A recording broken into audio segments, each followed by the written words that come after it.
દર્શક મિત્રો, આપ સૌ જાણો છો એમ દર શનિવારે ઇન્ડિયા ન્યૂઝ ગુજરાત ઉપર ગુજરાત સંવાદ નામનો કાર્યક્રમ ચાલે છે.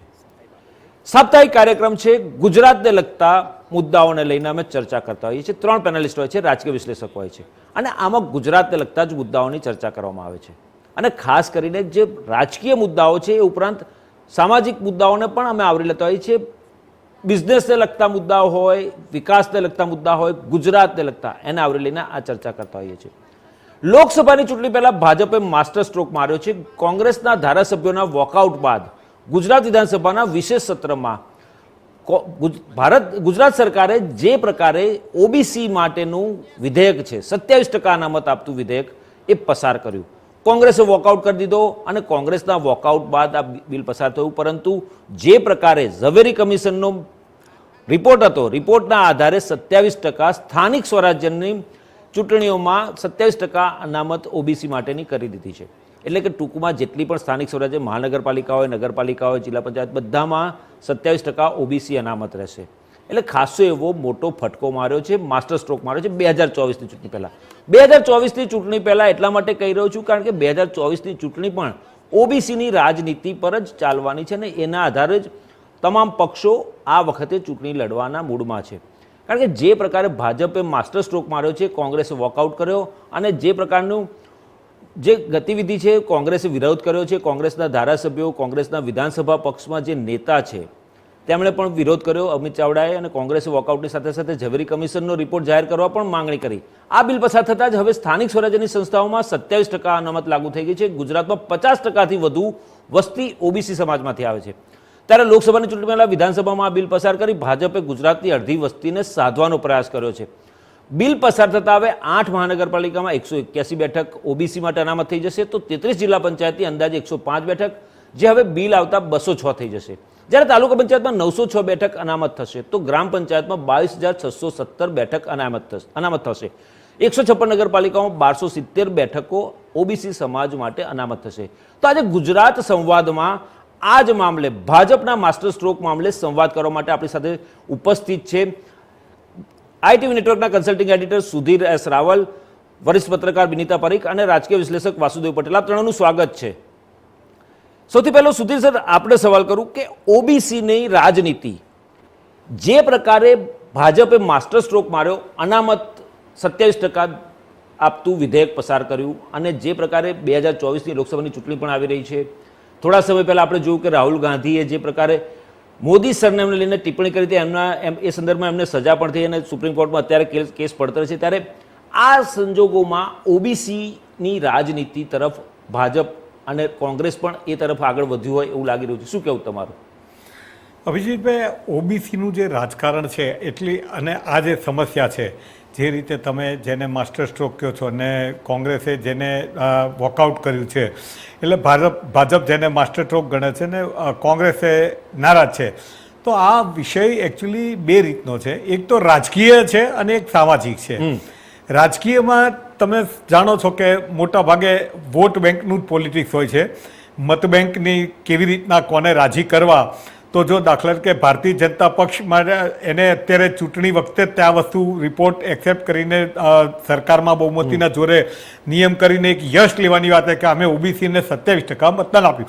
હકીકતથી તો સુપ્રીમ કોર્ટના આદેશ પછી આ બધું કમ્પેલ થયું અને ત્યાર પછી પણ ઘણો સમય થયો અને છેલ્લા 25-30 વર્ષથી, એની પહેલાં કોંગ્રેસની સરકાર હતી માધવસિંહ સોલંકી, ત્યારે પણ ઓબીસીના જે પ્રશ્નો છે એનું કોઈ એવું નિરાકરણ થયું નહોતું કે તમે કોઈ પણ એક પક્ષને એવું કહી શકો કે એમણે ન્યાય કર્યો. સવાલ એવો છે કે આપણે ત્યાં લગભગ કોઈ પણ જ્ઞાતિને ક્યારેય ન્યાય થતો નથી. કોઈ પણ જ્ઞાતિ, ઓબીસી હોય, જનરલ હોય કે માઇનોરિટી હોય, કોઈ પણ. એનું કારણ આપણી જે પોપ્યુલેશન છે અને એની અંદર જે આંકડાની વાત છે એ વસ્તુ હજી બહુ અસ્પષ્ટ છે.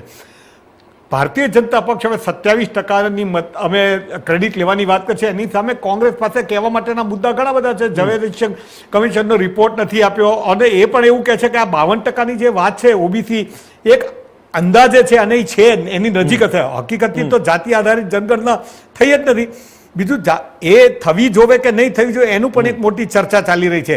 એટલે 27%નું જે ધોરણ છે એ ભારતીય જનતા પક્ષે આપ્યું છે, એને ચૂંટણીમાં લાભની ચોક્કસ ગણતરી છે, સંખ્યાના આધારે એ પાસ બી કરી શકે. અને કોંગ્રેસ એનો વિરોધ એવી રીતના જે કરશે અથવા કરી રહી છે કે ભાઈ આ અમને અન્યાય કરતા છે ને એને સ્વીકારવા નહીં માટે એટલે ઓબીસી સમાજના મસીહા બનવાની જે વાત છે એ આખી રાજકીય વાત છે. સામાજિક વાતની અંદર મેં તમને એ કીધું કે ખરેખર જુઓ તો તમે દાખલા કે અનામતનો કન્સેપ્ટ એવો છે કે તમે દલિતો, વંચિતો અને બેકવર્ડ ક્લાસ જે લોકોનું આર્થિક ઉત્કર્ષ કરવાનો છે એના માટે આપણે રિઝર્વેશનનો કન્સેપ્ટ છે. એ રિઝર્વેશનનો કન્સેપ્ટમાં સરકાર દાખલા કે પર્સન્ટેજ નક્કી થયા છે એ અત્યારથી ચાલી આવતી લીગલ રિક્વાયરમેન્ટ અથવા તો લીગલ પરિસ્થિતિ છે. પણ એની અંદર જો આંકડાઓ ક્યાંય નથી, કેન્દ્ર સરકારે અગાઉ ગણતરી કરી પાછી એના આંકડાઓ નહીં મારા જાતિ જનગણના કરવાની વાત કોંગ્રેસે અને ઇન્ડિયાના ગઠબંધનના બધા લોકો એને આ વસ્તુને લઈને આગળ ચાલવાનું છે. એની પાછળનું એક રાજકીયની બદલે તમે જો ચોક્કસ કહો તો એમાં કંઈ ખોટું પણ એટલા માટે નથી કે તમારી પાસે જ્યારે હજારો કરોડો રૂપિયા તમે એ જાતિ આધારિત અનામત પાછળ ખર્ચવાની વાત કરતા હો અથવા જે તે જાતિને ઉત્કર્ષ કરવાની વાત હોય તમારી પાસે આંકડા જ ન હોય તો ડિસ્ટ્રીબ્યુશન કેવી રીતના થાય છે અથવા તે આંકડો વપરાય છે કેવી રીતે એનું ચોક્કસ છે નહીં. એટલે પ્રોપર ઇમ્પ્લિમેન્ટેશનનો કોઈ સવાલ જ નથી પેદા થતો. કોઈ પણ સરકાર હોય ગમે એવા બાહોશ તંત્ર હોય પણ એ કરી જ નહીં શકે જ્યારે તમારી પાસે ડાટા જ નથી. એટલે આપણે ત્યાં ચાલ્યું આવ્યું છે 75 વર્ષથી. અનામતનો કન્સેપ્ટ હજી સંપૂર્ણ સફળ નથી ગયો. ઉમદા ઓબ્જેક્ટિવ હોવા એની પાછળ પણ આ જ વાત છે. એટલે ઓબીસીની વાત તે જો તમારે સુનિશ્ચિત કરવી હોય તો જાતિ ગણનાની વાત તો આવવી જ જોઈએ. જાતિ ગણનામાં બીજા ઘણા બધા ખતરા છે, આપણે પાછી ચર્ચા કરશું. પણ જો તમારે યોગ્ય રીતે તમારે ન્યાય આપવો હોય તો 25%, 27%નો આંકડો આપવાને બદલે જે જાતિ આધારિત તમારે સમાજ છે અને એમાં પણ ક્રિમિલિયર જે લોકોને મળતો જતો છે એ ધીરે ધીરે ઓછો થતો જાય એ પ્રકારનું કોઈ મોડેલ વિકસિત કરવામાં આવે જે મને નથી લાગતું કે નજીકના વર્ષોમાં ક્યાં થાય. પણ તો એ ઉકેલની તરફ દિશામાં બાકીની બધી રાજનીતિ છે, બાકી બધું વોટ બેંક પોલિટિક્સ છે. ચોક્કસ. વસુધભાઈ તમારી પાસે આવું કે જે પ્રકારે ડિટેલ છે કે 20/12/1972 રોજ બક્ષી કમિશન બનાવવામાં આવ્યું હતું, આપ જાણતા હશો, અને 82 જાતિને અનામત આપવાની ભલામણ કરાઈ હતી. અને એ સમયે માધવસિંહ સરકારે અમલવારી કરવાનું ટાળ્યું અને એને કારણે એ જનતા દળની સરકારે 1/4/1978ના ઠરાવથી અનામત આપી. હવે જે રીતે અનામતનો મામલો છે, ઓબીસી અનામત આ વખતે વિધેયક લાવ્યું અને વિશેષ સત્રમાં લાવીને પસાર કર્યું, તો શું લાગે છે કે કોંગ્રેસ તો વર્ષોથી આની પાછળ પડેલું છે. કોંગ્રેસે તાજેતરમાં થોડા સમય પહેલાં પણ ઓબીસી માટેની માગણી સાથે એક આંદોલન પણ કર્યું હતું, ગાંધીનગરમાં સત્યાગ્રહ છાવણીમાં સંમેલન પણ બોલાવ્યું હતું. તો કોંગ્રેસ આટલું બધું કર્યા પછી સરકારે આટલું અમલવારી કરાવી, 27% અમલવારી કરી છે, તો પછી વિરોધ શા માટે કરી રહ્યું છે? પહેલા તો આપણે અનામતની થોડી વાત કરીએ. અનામતમાં એવું કહેવાય છે કે જાતિ આધારિત અનામત, એસસી, એસટી, ઓબીસી, દેશમાં જાતિગત જનગણના થતી નથી તો કોણ છે, કેટલા છે, કોની કેટલી વસ્તી છે, એટલે નોન સાયન્ટિફિક એપ્રોચ છે. એનો અર્થ એવો થાય છે કે આ પોલિટિકલી એક જેને કહેવાય ને કે લાભ લેવો, લોકોને ગુમરાહ કરવા, લોકોને ભ્રમિત કરવા અને પોલિટિકલી વોટ અને પોલિટિસાઇઝેશન કરી અને એનો વોટ લેવા, આ એક જ મકસદ હોય એવું દેખાય છે. બીજી વાત એવી છે કે અનામત જે છે એ અનામતમાં જે શ્રેણીમાં આવે છે, જાતિઓમાં આવે છે, એ જાતિના લોકો જે છે એની જ વ્યક્તિ, જાતિમાં જન્મેલી વ્યક્તિ જ એમનું કલ્યાણ કરશે. ખરેખર તો એવું હોવું જોઈએ કે એ જાતિમાં જન્મેલા લોકો જેને પસંદ કરે ને એને આ અનામત આપવી. સવાલ એમને ત્યાં અને જે રીતે અનામત એપ્લાય થાય છે એ પ્રમાણે 75 વર્ષમાં સમાજે જે રીતે ઉઠવું જોઈતું હતું એવી રીતે અમુક લોકો ઉઠે છે, નેતા બને છે, અને પછી એ ઉપરના વર્ગોની જે શ્રેણી છે અથવા તો રાજકીય નેતાઓની શ્રેણી છે એમાં ભળી જાય છે. એના સમાજ માટે એ કેટલું કરે છે એનો ક્યાંય લગભગ ક્યાંય હિસાબ દેખાતો નથી. એટલે મૂળ વાત જે છે કે રિઝર્વેશન જેને કારણે રાખવામાં આવ્યું છે એનું પરિણામ જે 100% મળવું જોઈએ એની જગ્યાએ 25% માંડ મળે છે, બાકીનું વેડફાય છે. ત્યારે આપણે એને વધારાની સુવિધાઓ આપી જ રહ્યા છીએ તો એનો પૂરેપૂરો ઉપયોગ થાય એ સિસ્ટમ એપ્લાય કરવી જોઈએ. આ એક મુદ્દો છે. બીજી વાત એવી છે કે હમણાં તમે કીધું કે કોંગ્રેસે વોકઆઉટ કર્યો, વિરોધ શા માટે કર્યો? કોંગ્રેસ જે છે એ જે પ્રમાણે આજે ઝવેરી રિપોર્ટ છે કે ઝવેરી રિપોર્ટ ક્યારે આવી જવો જોઈએ તો કદાચ એની જે નિમણૂક થઈ એ પ્રમાણે બધું થયું હોત તો એ આજથી 2-3 વર્ષ પહેલા એ પતી ગયું હોત. એ આવી ગયું હોય તો પછી ચૂંટણીના સમયે લાવીને જે લોકોને ભ્રમિત કરીને તો અમે આપ્યું એમ કહીને જે મત લેવા ન થાય એ મત ના મળે એટલે ઝવેરી લંબાણું એને કેટલા એક્સટેન્શન મળ્યા પછી રિપોર્ટ આવ્યા પછી પણ કયા માર્ચ મહિનામાં કઈ તારીખ કઈ આપી હતી કે આ તારીખે રિપોર્ટ આવી જવાનો છે આમ તેમને કઈ કશું થયું નહીં. આ દિન સુધી એ લંબાયું ને જ્યારે આંદોલન ચાલુ થયું અને તમે કીધું એમ ગાંધીનગરમાં મોટા પાયે જે આંદોલન ચાલુ થયું એના પછી અને હજુ રિપોર્ટ તો જાહેર થયો જ નથી. રિપોર્ટના આધારે અભ્યાસ કરીને એમને 27% આપવું એવું નક્કી કર્યું પણ કોંગ્રેસ તો મગે રિપોર્ટ તો જાહેર કરો, રિપોર્ટમાં ઝવેરી શું કીધું છે. એટલે આખી જે બાબત આ જે બાબતો છે બાબતો એટલી બધી કન્ફ્યુઝ છે, એટલી બધી અપારદર્શી છે કે એમાંથી ખરા કારણો જો કાઢવા હોય તો કોઈ કાઢી શકે નહીં. એમાં જે વર્ગ શોષિત છે, શોષિત હોવાને કારણે એને અનામત મળે છે એ કેટલું વિચારી શકે, કેવું વિચારી શકે. એટલે એમનો રાજકીય રીતે મત લેવા માટે આપણે એમને કેટલા અંધારામાં રાખી શકીને આપણા બનાવી શકીએ એની હરીફાઈ ચાલે છે. કોંગ્રેસ એની રીતે કરે છે, બીજેપી એની રીતે કરે છે, અન્ય પક્ષો એમની રીતે ચાલતા હોય છે. એટલે કુલ મળીને અંધારામાં આ વર્ગને અંધારામાં રાખીને એમના મત લઈ લેવા અને સરકાર બનાવી લેવી અથવા તો આપણા પ્રતિનિધિઓ ચૂંટાવી લેવા, આ આખી એક જેને કહેવાય ને કે આને રાજરમત કહેવાય. આ લોકોનું કલ્યાણ કરવા માટે યોજના લઈ આવ્યા છે એવું કેવું મને તો ઠીક નથી. ચોક્કસ. વિનીતાબેન, તમારી પાસેથી જાણવા માંગીશ કે વર્ષ 2022માં સુપ્રીમ કોર્ટે ચુકાદો આપ્યો હતો અને અનામત મામલે સરકાર નિર્ણય કરે. 90 દિવસ પછી આયોગ એટલે કે ઝવેરી કમિશનની નિમણૂક થઈ હતી. 90 દિવસમાં રિપોર્ટ સબમિટ કરવાનો હતો, એ ન થયો. મુદત વધારતા ગયા. એવું લાગતું હતું કે 2022ની વિધાનસભા ચૂંટણી પહેલા આ અમલવારી થશે. એ વખતે રિપોર્ટ તૈયાર હતો પરંતુ સરકારે વાત કરી નહીં, સરકારે મુદત વધારી અને પછી હવે જ્યારે 2024ની ચૂંટણી આવી રહી છે લોકોને એમ હતું કે સ્થાનિક સ્વરાજ્યમાં આ લાગુ પડી જશે અને સ્થાનિક સ્વરાજ્યની ચૂંટણીઓ આ અનામતના આધારે લડાશે, પરંતુ તે પણ ન થયું. મુદત વધારતા ગયા. આપણે ત્યાં કોઈ પણ દેશમાં, આપણા દેશમાં કે રાજ્યમાં કોઈ પણ કમિશન નિમાય છે એની જે મુદત હોય છે એ મુદત વધારાઈને આગળ કરવામાં આવતી હોય છે, પરંતુ વાસ્તવિકતા શું છે એ જાણવું છે ખાસ તો. આ એકદમ તમે રિઝર્વેશનનો મુદ્દો જોવો ને તેને બે ભાગમાં જોવો પડે. એક હકીકત લીગલ રિયાલિટી શું છે અને બીજી પોલિટિકલ, અને આ બે પેરેલલ ચાલે છે. તો તમે લીગલ રિયાલિટી જો તો કમિશન એવી જોશે કે ભાઈ તમારે 50% એટલા બધાને આવું છે, બધાને ટકાવારી જોઈએ છે, બધાને રિઝર્વેશન જોઈએ છે, પણ પ્લીઝ અન્ડરસ્ટેન્ડ કે પાઈ તો 100% માંથી ટકા જોઈએ છે, તો આમને આટલા ટકા, આમને આટલા ટકા, તો રહે કેટલા પછી? તો એ ઇક્વેશન બી સેટ કરવાનું છે. ઇનફેક્ટ જે કોન્ટ્રોવર્સી અત્યારે ગઈકાલથી જે ચાલુ થઈ છે એ બી એ થઈ છે કે કોંગ્રેસ કહે છે કે 27% જ કેમ, વધારે કેમ નહીં, પણ તમે જો જુઓ તો નેટ કેટલું મળે છે. બરાબર. લોકો 10%, 20% એવું ટકાવારી કરતા કરતા ને 50% થી વધારે રિઝર્વેશન તમારે કરવાનું નથી. તો એ બધા સેટિંગ વાત કે ભાઈ રિઝર્વેશન આપો અલગ વસ્તુ છે, પણ એકચ્યુઅલ લાસ્ટ માઇલ ડિલિવરી એની કઈ રીતે થશે બહુ જ ક્રિટિકલ છે. અને એટલા બધા લીગલ પેરામીટર્સ આમાં છે કે એને સેટ કઈ રીતે કરવું. એટલે તો કમિશન જો વધારે વખત માંગે છે તો આ રિયાલિટી સમજી, આ એરિયામાં આટલું હોવું જોઈએ, આ એરિયામાં આ ઇમ્પેક્ટ આવશે, એ બધું બી સ્ટડી કરવાનું હતું અને એ જરૂરી બી છે. ઇનફેક્ટ કોંગ્રેસે બી એ મુદ્દો ઉઠાવ્યો છે કે અમુક એરિયામાં તો ફાયદો થવાનો જ નથી, આ મુદ્દામાં ફાયદો થવાનો છે. હવે એ એક રિયાલિટી છે કે વેરી કોમ્પ્લેક્સ લોઝ અને ઇમ્પ્લિકેશન્સ લાસ્ટ માઇલ ડિલિવરી, તો એ વિચારણા રહેવી જ જોઈએ. બીજી સાઈડ પોલિટિકલ જોઈએ તો 5 થી 7% સ્વિંગ થશે ને ઓબીસી નું, તો ગુજરાત પોલિટિક્સમાં આખું સીન બદલાઈ જશે.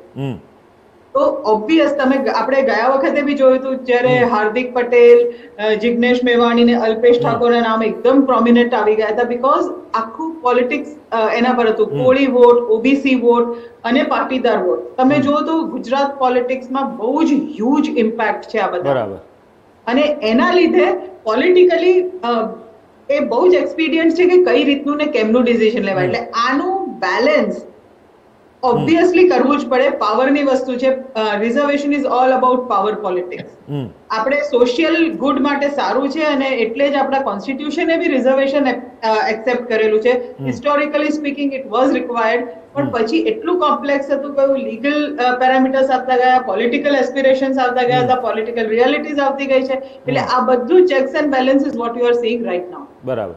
વાસુદેવભાઈ, તમારી પાસે આવું આપણે જે કોંગ્રેસ વિરોધ કરી રહ્યું છે, કોંગ્રેસે એમના શાસન દરમિયાન, મને યાદ છે, સુધીરભાઈ પણ કદાચ સંમત થશે કે 1984-85 લગભગ વાત છે, કારણ કે હું સ્કૂલમાં હતો એટલી મને ખબર છે કે એ વખતે માંડલ કમિશન અનામતનું આંદોલન બહુ મોટે પાયે ગુજરાતમાં થયું હતું, અને એ વખતે જે અમલવારી કરી અને એને કારણે જે પછી મામલો જે ગરમાયો હતો ને હિંસા થઈ હતી, પછી અમલવારી કરી સરકારે અને તેને કારણે પછી જે વોટ બેંકને સાચવવા માટેની જે કોંગ્રેસ નીતિ અપનાવતી હતી એ જ નીતિને બીજા પક્ષો પણ અપનાવી રહ્યા હોય એવું નથી લાગતું તમને? આમાં તો શું રાજકીય રીતે જે લાભ આપતી હોય ને એવી થિયોરીઝ છે એ બધા પક્ષો જુદા જુદા નામે એપ્લાય કરતા હોય છે. એટલે મૂળ શું છે કે સામાજિક જે સ્તર છે એ સામાજિક લોકો ભેગા ચાલે છે અને એનો ઉપયોગ રાજકીય વોટ લેવામાં જે રીતે થઈ રહ્યો છે, તમે જે કીધું આંદોલન, એ આંદોલન છે એ જે અનામત આંદોલન થયું હતું સરકારી 85 જે થયું હતું ને, એ તો સરકારી જે કર્મચારીઓ અધિકારીઓ છે એને આંદોલન કર્યું હતું. 85 દિવસની સ્ટ્રાઇક છે એ, અને અનામત અને રોસ્ટરના બધા વિષયો એમાં હતા. બીજું એ જે તમે જે કહો છો જે ઓબીસી વાળું છે, બીપીસિંગ વાળું થયું, એ આંદોલન તો પછી થયું એ આંદોલન, પણ મૂળ જે આંદોલનો જે થાય છે કોઈ પણ હોય જેનું શોષણ થયું છે અથવા તો શોષણ થઈ રહ્યું છે એને એમાંથી કાઢવા માટે કઈ ને કઈ ઉપાય કરવા જ જોઈએ, એની ના નથી.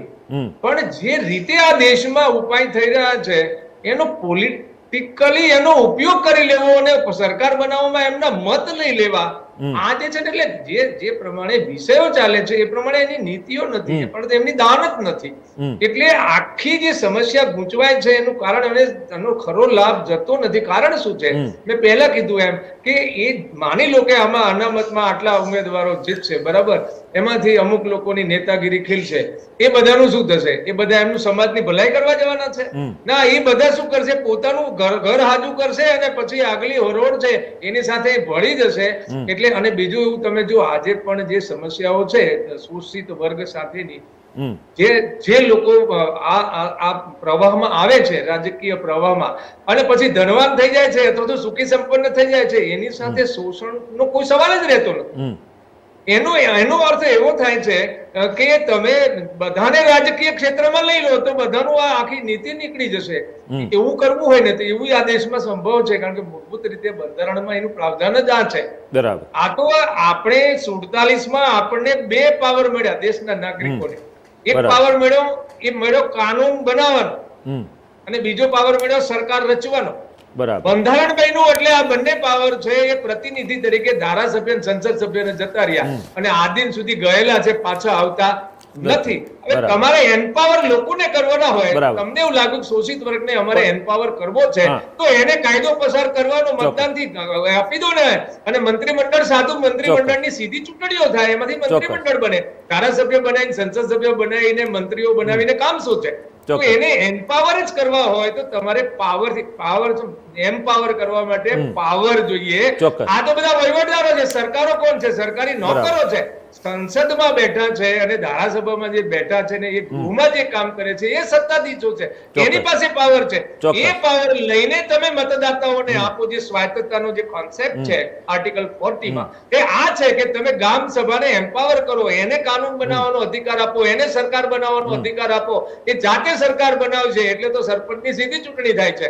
એ જે એમ્પાવરિંગ છે એ એમ્પાવરિંગ તમે શોષિત વર્ગને આપો અને એનો પાવરમાં ઉપયોગ કરે. આ તો વહીવટમાં કશું ના થાય. વહીવટમાં તો તંત્ર વહીવટ કરે છે અને ટકાવારીથી ભ્રષ્ટાચાર ચાલે છે. વહીવટમાં 5 જતા રહેશે તો શું ફેર પડવાનો છે? કારણ કે પાવર તો છે નહીં એની પાસે, તો ખાલી છે ને એ ઓથોરિટીઓ છે આ બધી, કે લખેલું બંધારણમાં હોય એ પ્રમાણે કરવું પડે. આપણે ત્યાં જલસો એટલા માટે છે કે એની ઉપર એકાઉન્ટેબિલિટી નથી. એકાઉન્ટેબિલિટી નથી એટલે શું થાય કે એને એવું લાગે છે કે હું વડાપ્રધાન એવું માનીને ચાલતા હોય છે બધા કે અમે જ આ દેશના રાજા છીએ, એટલે પેપરો એવું બોલે છે ને પછી બધા વિશ્લેષકો એવું કહે છે કે વડાપ્રધાન એટલે રાજા. અરે વડાપ્રધાન સૌથી મોટો નોકર છે. મૂળ વાત એવી છે કે એની પાસે બંધારણ પ્રમાણે જ કામ કરવું પડે, ના કરે તો જેલમાં જાય છે. એટલે એ પાયે રાજા છે જ નહીં, કેમ કે રાજાનું કામ એ હતું જ નહીં. રાજા પોતે મંત્રીમંડળો રાખતા હતા. એમ રાજા આપણે છીએ, પણ આપણો જે રાજાનો પાવર છે મતદાતાઓનો એ ધારાસભ્ય સંસદ સભ્યોનો જતો રહ્યો છે. વડાપ્રધાન પાસે કશું નથી. આ ચૂંટાયેલા જે પંચાયત તમારી એને પાસે કેમ આવું છું નથી પાછો, કરવાની? તમારી પાસે આવું છું, આગળ ચર્ચા કરી. સુધીરભાઈને એક સવાલ કરો. સુધીરભાઈ, જે અનામતની વાત છે, ઓબીસી હોય કે એસસી એસટીની હોય, એ મારે જ્યાં સુધી હું સમજુ છું ત્યાં સુધી શોષિત સમાજ, શોષિત હોય અથવા તો આર્થિક રીતે પછાત હોય એવા લોકો માટેની અનામતની વાત છે.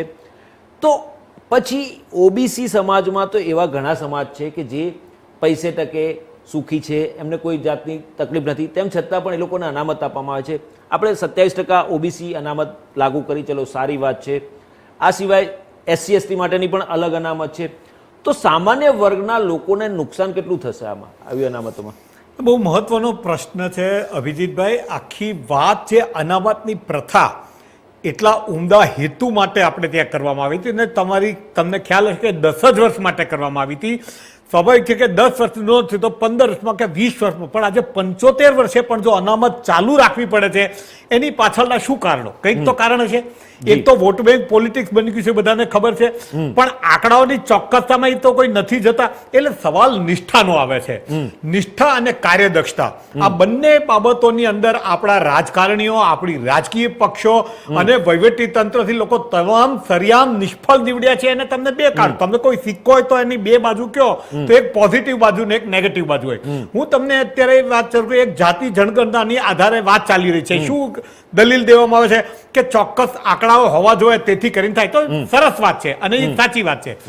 બીજું, તમે અત્યાર સુધીમાં એવી વાત કરી છે કે અમે આ બધા જાતિના ઉત્થાન માટે અમે કરી રહ્યા છીએ એનામાં, એટલે દરેક પક્ષો એના હિત માટે ઈચ્છે છે, તો એ સારી વાત છે. બરાબર. મને એ કહો કે દાખલા કે જો નિષ્ઠા યોગ્ય હોય તો આજ સુધીનો ઇતિહાસ, એમાં તમારા કોઈ પણ કમિશનના રિપોર્ટ આ બાબતોની અંદર જેટલા મંડળ કમિશન તો આપણે ત્યાં થયું ત્યાર પછીની આખી ઇતિહાસ બદલાણો, પણ કેટલાય કમિશનના રિપોર્ટ શા માટે બનાવતા હશે કે ભાઈ એ લોકો એમ કે એક અભ્યાસ માટે કમિશન બનાવી દે, કોઈ કમિટી બનાવી દે.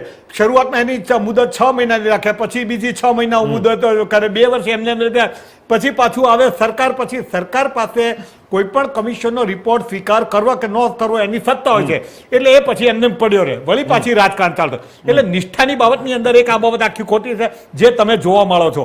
બીજું, તમે ક્રિમિલિયર મુજબ કીધું, બધા જાતિ ગણનાની બધા જ એ વાત કરે છે કે ના અમે અનામત આપીએ, અનામત આપીએ, અનામત આપીએ, પણ આજે દરેક કોમ, એમાં ઓબીસી હોય, એસસી એસટી હોય, બધા જ વર્ગ, એની અંદર તમે મને અથવા કોઈ એવી ચર્ચા કરે છે કે ભાઈ એક આંકડાઓ એવા પણ કાઢવાના કે જે લોકો એકદમ આગળ વધી ગયા છે, સક્ષમ થઈ ગયા છે, તો એ લોકોના આમાંથી કેવી રીતના આપણે ઓછા કરતા જાય એનું કોઈ મોડેલ રજૂ કરવાની વાત કરે છે.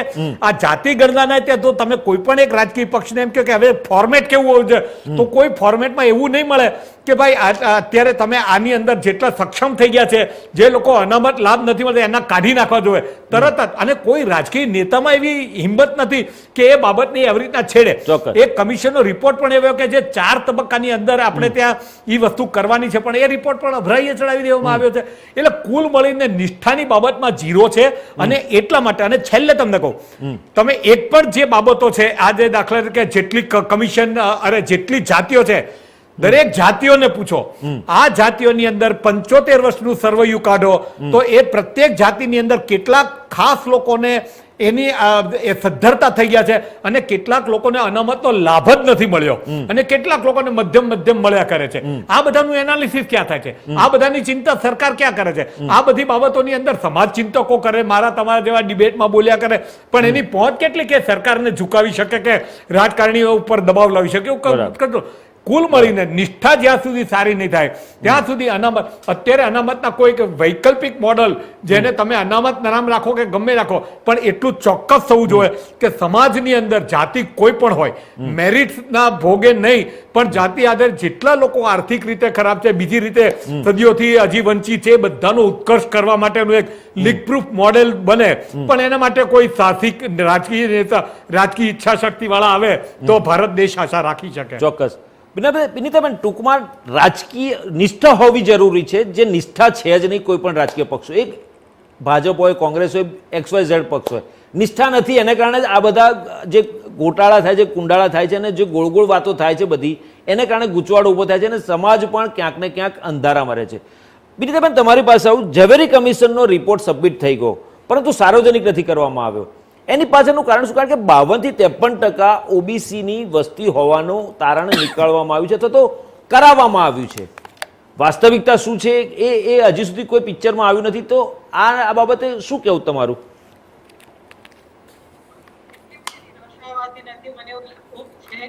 ઇન્ડિયાની ડેમોક્રેસી સાચે સારી રીતે ચાલી રહી છે. યસ, એમાં ઇમ્પ્રુવમેન્ટની જરૂર છે, પણ સાવ ખરાબ નથી. અને ઇન્ટેન્શન હશે ક્યાંક ને ક્યાંક, અને ડેમોક્રેસી સ્ટ્રોંગ છે એટલે લોકોની ઈચ્છાઓ ક્યાંક ને ક્યાંક પોલિટિકલ પાર્ટીઝે સાંભળવી પડે છે. એટલે if people are vocal about their needs, they are addressed. મને હજી બી આપણી ડેમોક્રેસીમાં પૂરેપૂરો હોપ છે. સેકન્ડ મુદ્દો જે આવે છે, જે સુધીરભાઈ અને વાસુદેવભાઈએ કહ્યું કે ભાઈ ઇન્ટેન્શન ક્યાંક ડિસ્પેરિટી થઈ ગઈ છે. First past the post democracy છે આપણી, અને આટલા બધા હ્યુજ નંબર્સમાં જ્યારે ડેમોક્રેસી ચલાવી હોય તો એ રાખવું પડે છે. મોસ્ટ પ્રેક્ટિકલ ડેમોક્રેસી એ છે. એનું ડ્રોબેક યસ ડેફિનેટલી એ થઈ જાય છે કે વોટ બેંક પોલિટિક્સ થઈ જાય છે. જે સૌથી મોટેથી બોલે એનું સંભળાય, નંબર શિયર નંબરમાં જે હોય એ લોકોનો અવાજ આવે. એટલે આ બધા જે આપણે બેલેન્સીસ, હજી બી આપણી નાની બહુ ઇન્ફન્ટ ડેમોક્રેસી છે આપણી, એટલે આ બધું આપણે મોટા થઈ રહ્યા છીએ, શીખી રહ્યા છીએ. હા, ઘણી બધી ડિટેલ્સ આવી નથી ખબર પડી, પણ તમે જો ગ્રાઉન્ડ લેવલે જશો તો પોલિટિકલ પાર્ટીઝને અંદાજ હોય જ છે. તમે જાઓ તો સૌરાષ્ટ્ર રિજનમાં યુ રિયલાઇઝ કે અચ્છા કોળીનું વોટ પર્સન્ટ વધારે છે, આ સાઈડ જાઓ તો પાટીદારનું વેલ્યુ છે, રાજકોટમાં જાઓ તો બી કોળીની વેલ્યુ છે, સાબરકાંઠા સાઈડ જાઓ તો ચૌધરી કમ્યુનિટી છે. એટલે this is not really a secret. Exact 0.1% જેવી રીતનો ડેટા ડિટેલ્સ નહીં મળે, પણ કઈ કોમ્યુનિટીનું ઇન્ફ્લુઅન્સ કયા વોટ પર અને કઈ સીટ પર અને ઇનફેક્ટ કઈ શું કહેવાય બૂથ પર છે ને, એ બી ઓવરઓલ બધાને ખબર હોય છે. બરાબર. એટલે it is not that unknown. અને એટલે જ જે સીટ જ્યારે અપાય છે, ટિકિટો જ્યારે અપાય છે, ત્યારે કહેવા માટે આમ તો આપણે કહીએ છીએ કે ભાઈ કાસ્ટ પોલિટિક્સ નહીં રમાવું જોઈએ, તો બી કાસ્ટના બેઝિસ પર આપણે ત્યાં ટિકિટ અપાય છે. બરાબર. પણ that is what we are a representative democracy. અને એટલે જ આપણે કહીએ છીએ કે વિમેનને બી રિપ્રેઝેન્ટેટિવ બનાવો, કે જો 50% મહિલા હોય તો કેમ ટિકિટ 50% મહિલાઓને લીડરમાં બી, કે આપણા રિપ્રેઝેન્ટેશનમાં નથી.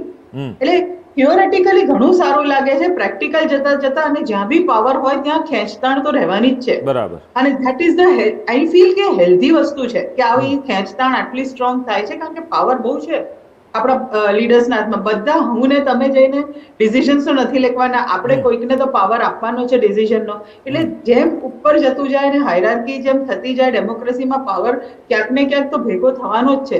ત્યાં પહોંચવા માટે ખેંચતાણ હેલ્ધી છે, જરૂરી છે અને સારી છે. ડિવિઝન જે રીતે છે, રિપ્રેઝન્ટેશન જે રીતે છે થવું જોઈએ, એના માટે ઝઘડા થવા જોઈએ, હેલ્ધી છે.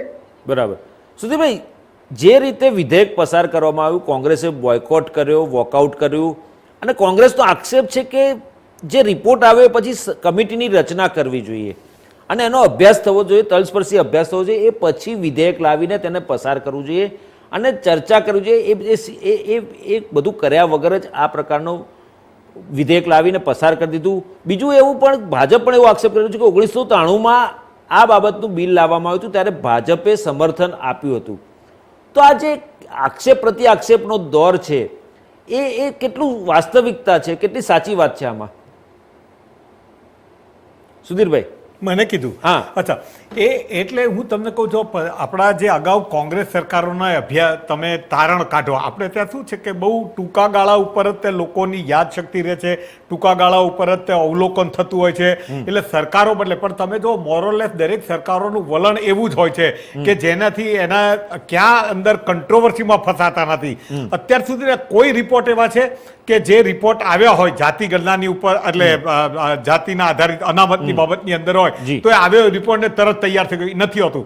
એટલે જે આક્ષેપ કરે છે એમાં તથ્ય હોય છે, પણ એની નિષ્ઠા પણ એવી, જ્યારે જે ખુરશી સત્તાની ખુરશીમાં બેઠો હોય, કોંગ્રેસે જે વર્તન કર્યું હશે સત્તા ઉપર એ જ અત્યારે ભારતીય જનતા પક્ષ કરતો હશે.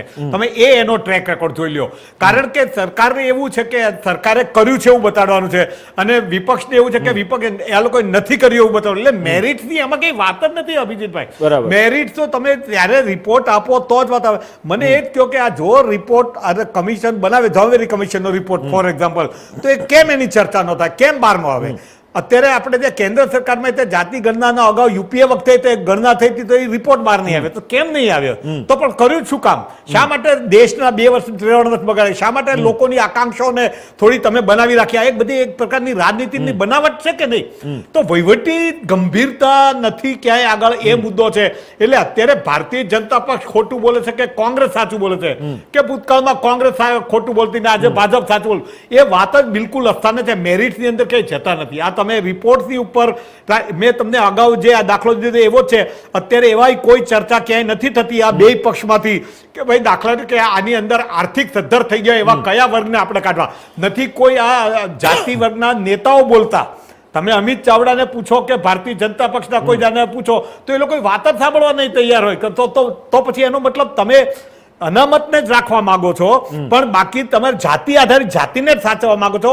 દેશના બીજા મેરિટ વર્ગના લોકોને અન્યાય થાય છે એ તમને રસ જ નથી.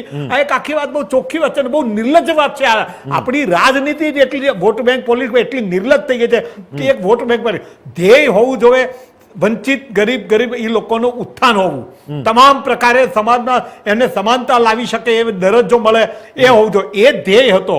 એ ધ્યેય તો અત્યારે ક્યાંય દૂર દૂર સુધી નથી દેખાતો. અત્યારે અનામત પ્રથા, એ જે પ્રથા જે રિઝર્વેશનનો કન્સેપ્ટ આવી ગયો એના ઉપર બધું હાવી થઈ ગયું છે. એ એવું ચોંટી ગયું છે કે એમાં દલિતોનો વંચિતોનો કોઈનો ઉત્કર્ષ થતો નથી. બિચારા એટલા બધા રીબાય છે. અને એવું નથી, એમાં જનરલ કક્ષા જે નોન કેટેગરી લોકો એવા કેટલા આવ્યા છે એના પર ચિંતન નથી થતું. બહુ આંદોલન થાય તો 1000 કરોડનું પેકેજ આપી દેવા, કેટલો અમલ થાય, બધું દુપ્પલ ચાલ્યા કરે. ચોક્કસ. વસુદેવભાઈ, કોંગ્રેસ એવી કાગળોળ મચાવે છે કે આ રિપોર્ટ માટે સમિતિની રચના ના કરી, એનો તલસ્પર્શી અભ્યાસ ન થયો, સાર્વજનિક ન કર્યો. કોંગ્રેસના જમાનામાં પણ, કોંગ્રેસના શાસન દરમિયાન પણ એવા ઘણા રિપોર્ટ્સ હતા કે જેને સાર્વજનિક કરવામાં નથી આવ્યા. એને બારોબાર વિધેયક લાવીને પસાર કરી દેવામાં આવે. તો કોંગ્રેસ આ કયા મોઢે આવા પ્રકારના આક્ષેપો કરે છે?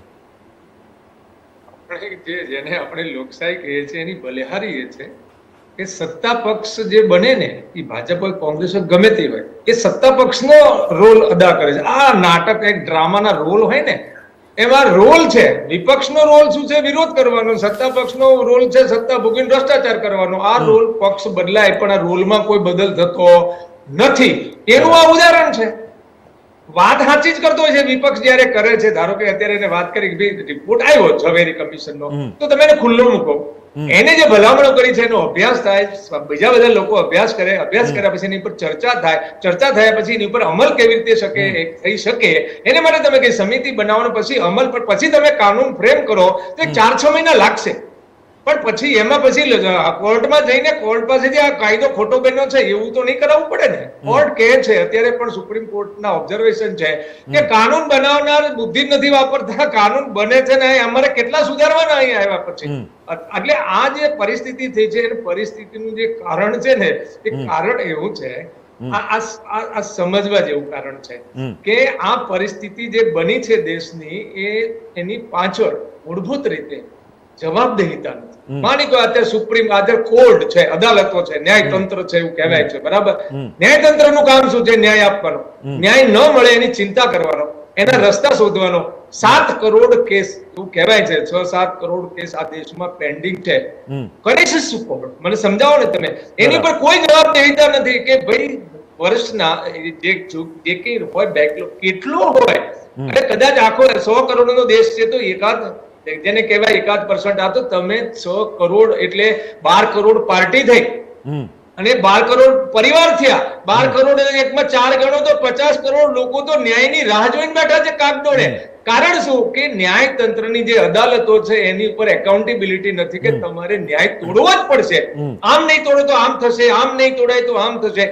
આજે બધા એવું કહે છે કે પૈસા આપ્યા વગર કામ થતું નથી. એનો અર્થ શું? કે લાંચ લીધા વગર તંત્ર કામ નથી કરતું એવું બધા લોકો બે મોઢે બધા લોકો બોલી રહ્યા છે. એવું કેમ છે કે ભાઈ એકાઉન્ટેબિલિટી નથી? એકાઉન્ટેબિલિટી નથી તો એકાઉન્ટેબિલિટી તમે નાખો ને. બંધારણ તો સારું બનાવ્યું, દુનિયામાં સારામાં સારું બંધારણ બનાવ્યું, પણ તમે પાવર ધારાસભ્ય સંસદ સભ્ય પાસે હોય તો સમજી શકાય એવી વાત છે.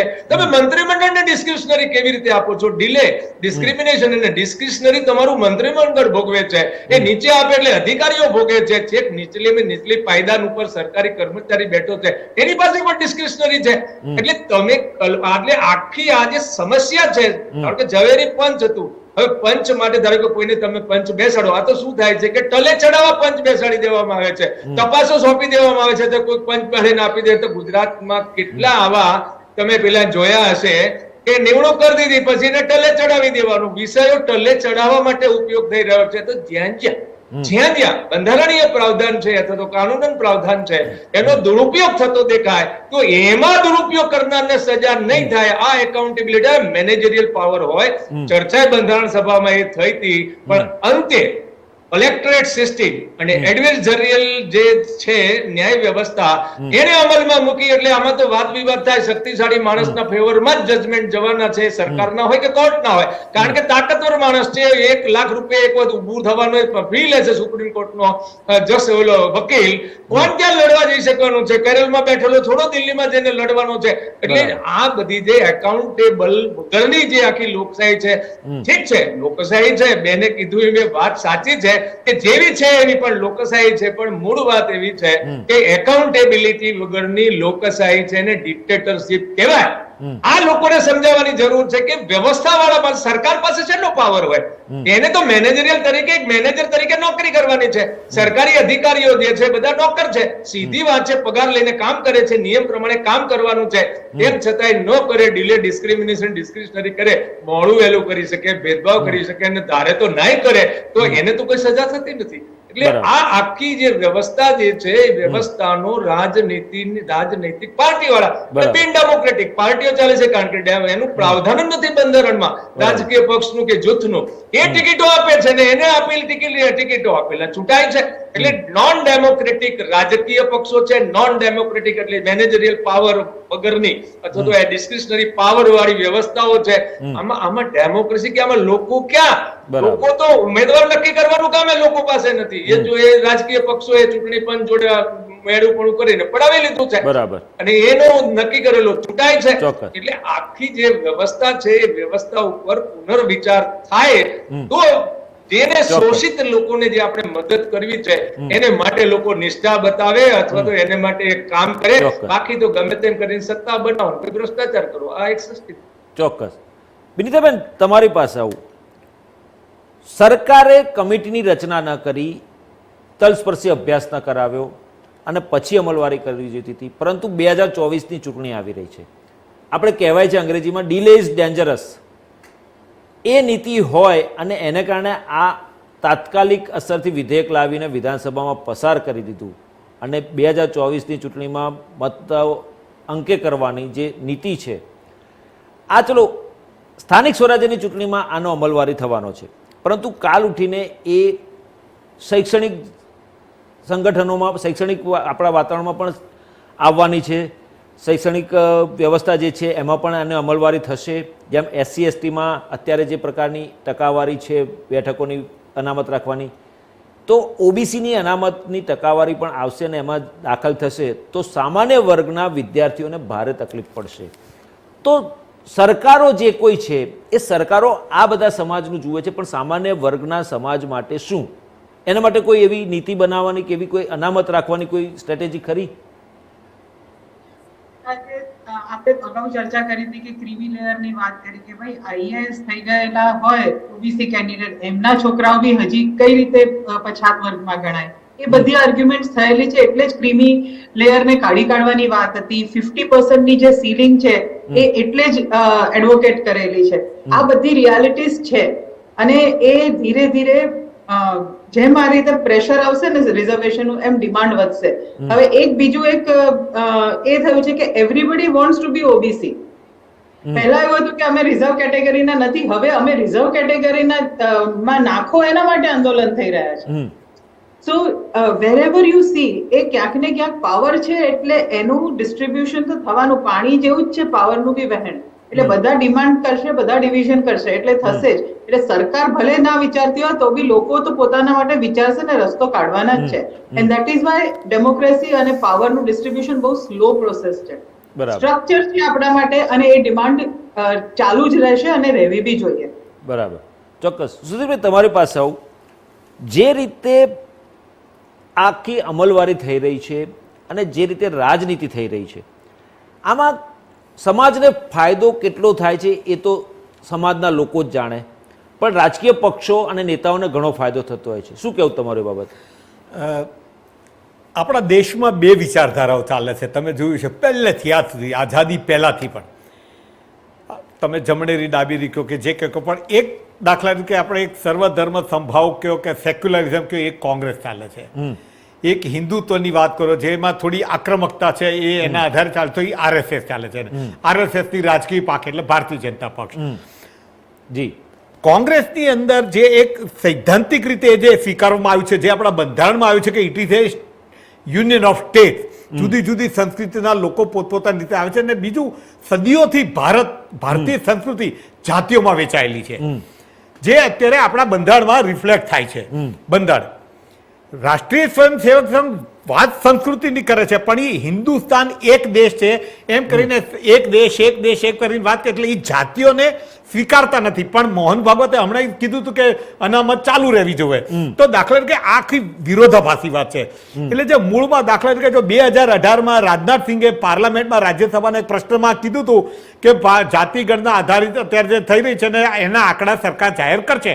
2021માં ફરી ગયા, યુટર્ન લઈ લીધો કે નથી કરવું. શું કામ? એ અંદર એક મતાંતર છે કે જે ચૂંટણી જીતવા માટેના સમીકરણો છે એ જે પેલા તમારા હાર્દિક એક દેશની તરીકે જે પ્રસ્થાપિત વાત કરો છે, એમાં જાતિ વિરોધી માનસિકતા નથી, પણ એમાં એક દેશની જે વિભાવના છે એ સારી છે, પણ તમારી વાસ્તવિકતા સદીઓથી જાતિમાં વેચાયેલો દેશ છે.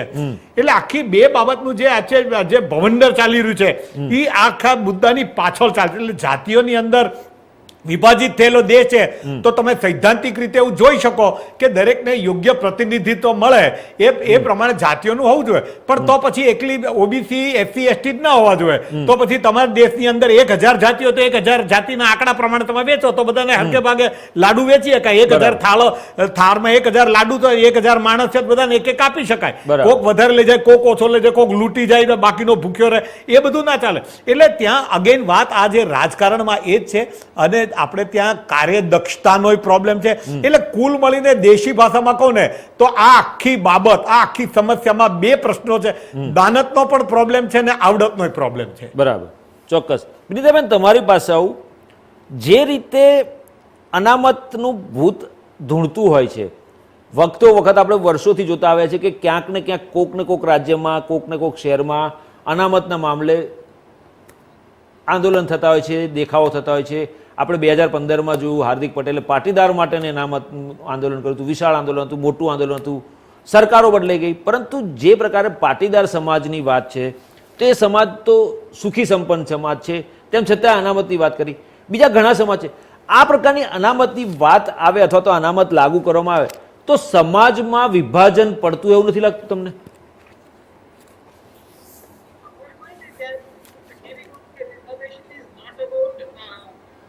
સોશિયલ વેલબિંગ, પૈસાને અને રિઝર્વેશનને ડાયરેક્ટ એટલો રિલેશનશિપ નથી જેટલો પાવરને છે. સત્તા છે હાથમાં, આનાથી સત્તા ડાયરેક્ટલી હાથમાં આવવાની છે. એટલે સંપન્ન હોય સમાજ તો બી એના હાથમાંથી પાવર જતો રહે, સહન ના થાય, અને એટલે આંદોલનો થાય છે. મેં તમને પહેલા બી કહ્યું કે ભાઈ રિઝર્વેશન આવશે ત્યાં બધા લોકો કહેશે કે ઠીક છે રિઝર્વેશન રાખો પણ અમને રિઝર્વ કેટેગરીમાં નાખો. એટલે એની ઇમ્પેક્ટ ડાયલ્યુટ થઈ ગઈ. પણ ક્યાંક ને ક્યાંક એ રહેવાનું છે. એટલે રિઝર્વેશન ઇઝ અબાઉટ પાવર અને કંટ્રોલ. સમાજમાં કયા રિસોર્સિસ ક્યાં કેવી રીતે જાય છે, કોનો કેટલો વર્ગ છે, એના માટેનું રિઝર્વેશન અને જે આખું તમે જે પોલિટિક્સ કહો છો, દર વખતે ઇલેક્શન વખતે આ ડિમાન્ડ અને આ ચળવળ વધે છે. કારણ કે politics is all about who has power and control over the society, અને રિઝર્વેશન છે એ ડાયરેક્ટલી એને રિફ્લેક્ટ કરે છે. અને હજી એક આવા ડિસિઝન થી તમે સ્ટેન્ડ કેવી રીતનું લો છો, કારણ કે volume, the number of people are quite large.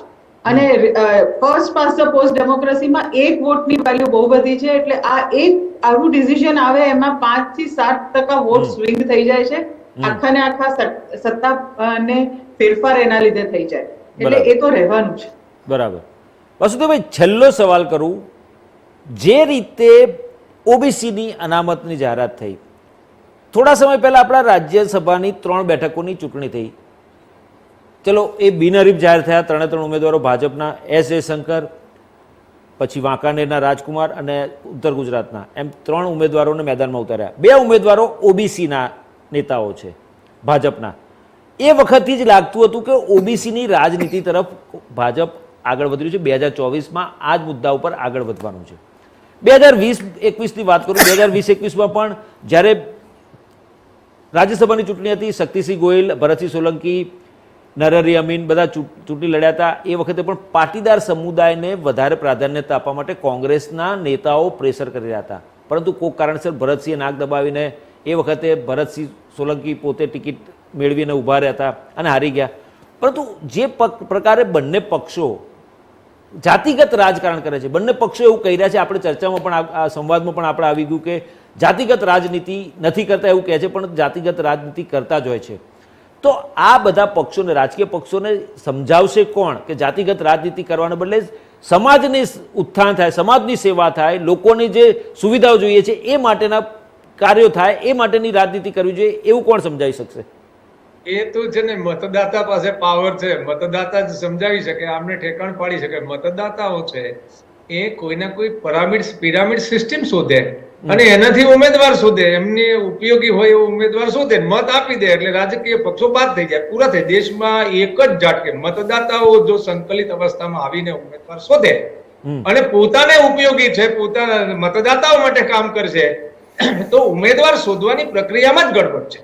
એ સારો ઉમેદવાર શોધી પાડે અને પછી મત તો એમની પાસે છે, ક્યાં પૈસા આપીને ખરીદવા પણ સારો ઉમેદવાર મળશે ક્યાંથી? કારણ કે દરેક રાજકીય પક્ષો, જેમ વિનીતાબેને પણ કહ્યું કે જાતિઓને આધારે રાખીને ટિકિટની ફાળવણી થતી હોય છે, તો સારો ઉમેદવાર લાવશું ક્યાંથી આપણે? નહીં, એટલા માટે જે વર્ગ એવું માને છે કે દેશમાં લોકશાહી છે, જેમ હમણાં બેને કીધું ને, જે છે હજુ તો આપણી ઉગતી લોકશાહી છે. ખરેખર આપણે ત્યાં તો લોકશાહી પહેલેથી છે, પણ આપણે ત્યાં સત્તા 3 ભાગમાં વહેંચાયેલી. એક સામાજિક સત્તા હતી, એક સાંપ્રદાયિક સત્તા હતી અને એક રાજકીય સત્તા હતી. આપણે ત્યાં 3 પોલર સિસ્ટમ છે. જે લોકશાહી જે દેશમાંથી આપણે લઈ આવે છે ત્યાં સિંગલ પોલર સિસ્ટમ છે, ત્યાં રાજ્ય આધારિત જ બધું ચાલે છે. એટલે એક દિવસમાં ઈરાનનો રાજા મુસલમાન થયો તો આખું ઈરાન છે પારસીમાંથી ઇસ્લામમાં કન્વર્ટ થઈ ગયો. તો આપણે ત્યાં જો આટલા વર્ષ રહ્યા ને મુસલમાન તો થયું નહીં. એનું કારણ એવું છે કે આપણે ત્યાં ખરેખર લોકશાહી લાવીને 3 બ્રાન્ચમાં લોકશાહી પ્રક્રિયા જોડવાની જરૂર હતી રાજાશાહીમાંથી. એને બદલે લોકશાહીમાં 3 વ્યવસ્થાઓને એક જગ્યાએ ફિટ કરી દીધી, એટલે રાજકીય લોકો પાસે સત્તા જતી રહી અને બંને બીજા જે સ્તંભ છે એનો દુરુપયોગ કરે છે. સાંપ્રદાયિક ધ્રુવીકરણ થઈ જ રહ્યું છે ને, એનું કારણ જ આ છે કે આ તો સત્તાઓ હતી આપણે ત્યારે, એની વ્યવસ્થાઓ છે આપણે ત્યાં. આપણે ત્યાં 3 સ્ટ્રીમની પરંપરાઓ છે, એ પરંપરા તો તમે કાઢી નથી શકવાના, તમારું તો 100-200 વર્ષમાં નીકળી જવાનું છે. પણ મૂળ વાત એવી છે કે જો આપણે આ 3 પરંપરાઓમાં લોકશાહીને ફિટ કરી હોત તો આજે આપણે દુનિયામાં જ્યાં 25-30% જીડીપી થી દુનિયામાં ચાલતા હતા ત્યાં અત્યાર સુધી પહોંચી ગયા હોત. બરાબર. ખોટી રીતે લોકશાહીનો જે અમલ થઈ રહ્યો છે, એક લોકશાહીમાં 3 ને ભેગા પૂરી દીધા છે અને રાજકીય પક્ષવાળાને આપી દીધું, ન એને માથું છે ન દળ છે, ધળ માથા વગરનો રાજકીય પક્ષોની કામગીરી છે, એના હાથમાં દેશ જતો રહ્યો છે. અને જે લોકો ખરા અર્થમાં જ્ઞાત લોકો છે, જેને બધી ખબર પડે છે, એવા સામાજિક લોકો અને સાંપ્રદાયિક લોકો, ધુરંધરો છે, એ બધા બાકાત થઈ ગયા છે. એટલે મૂળભૂત રીતે સારા લોકોનું નેતૃત્વ છે એ આ લોકશાહીના નામે આ ખોટાને જતું રહ્યું છે. એની આ સમસ્યા છે. એટલે જ્યાં સુધી આ અમે 3 સત્તાઓ ચોખ્ખી સીધી સત્તાઓ છે કે સામાજિક ઇસ્યુ જે સિવિલ મેટર છે એ સમાજ પાસે હોય, ક્રાઇમની મેટર છે એ રાજકીય પક્ષ પાસે હોય, અને જે ધાર્મિક મેટરો છે, સેવાની મેટરો છે, એ બધી એની પાસે જતી રહે ને એ પ્રમાણેના કાનૂન બને ને એ પ્રમાણે એમની પાસે સત્તા જાય, 3 સત્તાઓ કાર્યરત થાય તો એની મેળા છે આ બધા વિષયો પૂરા થઈ જાય પણ આ રાજકીય પક્ષો જે ફક્ત અને ફક્ત તમે જુઓ કે રાજકીય ક્ષેત્રમાં જનાર વ્યક્તિ સાયકલ લઈને જાય છે અને 5 વર્ષમાં BMW લઈને નીકળે છે, નાનો હોય કે મોટો હોય, આ જે આખી જે સિસ્ટમ જે છે, સિસ્ટમ ઉપર મતદાતાઓ જ્યાં સુધી વિચાર, એટલે બધાને જો, અને બધા એ જ કરવાની જરૂર છે કે ભાઈ અમને બધાને તમે એમ્પાવર કરો, કાયદો તમે બનાવી લઈ આવો, અમે મતદાન કરીને પાસ કરીશું, એટલે પાસ કરવાનો પાવર અમારી પાસે આજે પણ ગામ સભાને આપેલો છે. અને બીજું એવું છે કે મંત્રીમંડળની ચૂંટણીઓ થશે, ધારાસભ્યોનું કામ અમે કરી લેશું. જો એમ્પાવર પ્રજા થઈ જાય તો તરત જ આ વિષય બધા સોલ્વ થઈ જાય છે. એટલે મૂળ એમ્પાવરિંગ જે છે એ આ સરકારોનું નહીં, એ તો બધા નોકરો છે. પ્રધાનમંડળ પહેલા હતા, રાજા હતો. ત્યારે તમે લોકશાહીમાં લોકોને રાજા બનાવો છો તો એને કાનૂન પારિત કરવાનો અને પ્રધાનમંડળ બનાવવાનો પાવર આપો તો પાવર કહેવાય. આ તો પાવર ચૂંટણીમાં લઈ લેવાય છે. એટલે પર્વ, ચૂંટણીનું જે પર્વ છે એ ખરેખર લોકો માટે ગુલામીનું પર્વ છે. પોતાનો જે પાવર છે એ આપી દેવો પડે છે, નથી આપવો તો અમારે તો નથી દેવો તો જતો રહે છે, કારણ કે અમે મત ન આપીએ તો પણ ધારાસભ્ય તો ડિક્લેર થવાનો જ છે. એટલે કુલ મળીને જ્યાં સુધી લોકો એમ્પાવર નહીં થાય, લોકો પોતાના હાથમાં નહીં લે, સત્તા જે છે ત્રિપોલર સિસ્ટમ એસ્ટાબ્લિશ નહીં થાય, ત્યાં સુધી આ શોષણ રહેવાનું જ છે, નીકળે નહીં. કારણ શું છે કે તમે કાદવમાંથી કોઠી બનાવી છે, માટીમાંથી, એને ધોવો તો ક્યાંથી એમાં બીજું કઈ નીકળવાનું? તો કાદવ જ નીકળવાનો છે.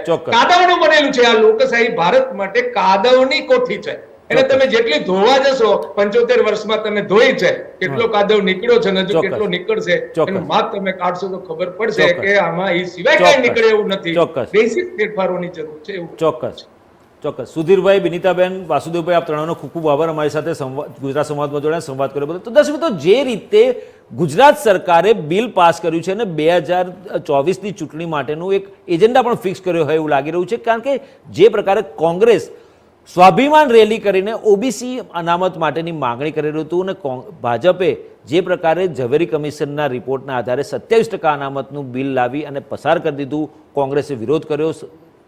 આની ઉપર તપાસ, આની પર આ અહેવાલના આધારે કમિટીની રચના કરી, એની પર ચર્ચા થવી જોઈતી હતી, એની પર તપાસ થવી જોઈતી હતી અને પછી બિલ લાવવામાં આવ્યું હોય એવી વાત કરવામાં આવે છે. પરંતુ જે રીતે રાજકીય પક્ષો જાતિગત રાજનીતિ તરફ આગળ વધ્યા છે, જાતિગત રાજનીતિને વધુ પ્રાધાન્યતા આપી રહ્યા છે, આગામી સમયમાં 2024ની ચૂંટણીમાં પણ જે પ્રકારની રાજનીતિ થવાની છે એની આ એક પૂર્વ ભૂમિકા ગુજરાત સરકારના ઓબીસીના બિલ ઉપરથી લાગી રહી છે. દર્શક મિત્રો, ગુજરાત સંવાદમાં અત્યારે બસ આટલું જ. વધુ સમાચાર અપડેટ્સ માટે જોતા રહો ઇન્ડિયા ન્યૂઝ ગુજરાત, ગુજરાતી ધડકન. નમસ્કાર.